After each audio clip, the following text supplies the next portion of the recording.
अदालत में लड़ाई जिस एजेंसी के जरिए पहुंचाई गई है उसकी जो पूरी मंशा है वो सिर्फ और सिर्फ विपक्ष को प्रताड़ित करने की है। इधर गुजरात में अधिवेशन होता है, राहुल गांधी जी मोडासा पहुंचते हैं और इधर चार्जशीट दाखिल कर दी जाती है। आप क्रोनोलॉजी समझिए ना, भारतीय जनता पार्टी आने वाले बिहार के चुनाव से, गुजरात में कांग्रेस पार्टी की सक्रियता से, आने वाले असम के चुनाव की संभावित हार को देख करके और विपक्ष की सक्रियता को देख करके 400 पार के नारे के बाद भी 240 पे अटक जाने के बाद भारतीय जनता पार्टी चाहती है कि विपक्ष को पूरी तरह से कुचल दिया जाए, उनके संसाधन तोड़ दिए जाएं, उनके नेताओं का मनोबल तोड़ दिया जाए। लेकिन भाजपा ये भूल जाती है कि ये गांधी परिवार है जिसने इस देश के लिए न जाने कितनी कुर्बानियां दी हैं।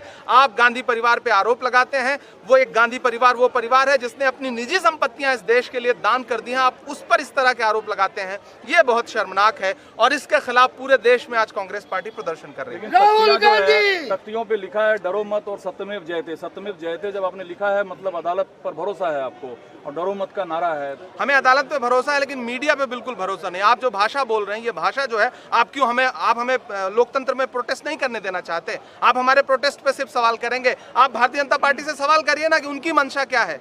गुजरात में अधिवेशन होता है, तुरंत चार्जशीट दाखिल हो जाती है जिसका कहीं दूर दूर तक कोई नाम नहीं था। आप 55 घंटे बुला करके पूछताछ करते हैं। तो दरअसल भारतीय जनता पार्टी की मंशा पे सवाल खड़े करके विपक्ष को आप प्रोटेस्ट भी नहीं करने देना चाहते क्या? हम सत्यमेव जयते का नारा लेकर के प्रोटेस्ट कर रहे हैं ना। हम कौन सा किसी को व्यक्तिगत आक्षेप करता हुआ प्रोटेस्ट कर रहे हैं? हम कह रहे हैं सरकार जो है वो प्रताड़ना की राजनीति कर रही है, विपक्ष की आवाज को चलना चाहती है, राहुल गांधी को डराना चाहती है जो संविधान बचाने के लिए लड़ रहे हैं। लेकिन राहुल गांधी जी खुल के कह रहे हैं, मैं ये नहीं कहता कि मेरा सर न मिलेगा, लेकिन मेरी आंखों में तुझे डर न मिलेगा। आप राहुल गांधी को नहीं डरा सकते।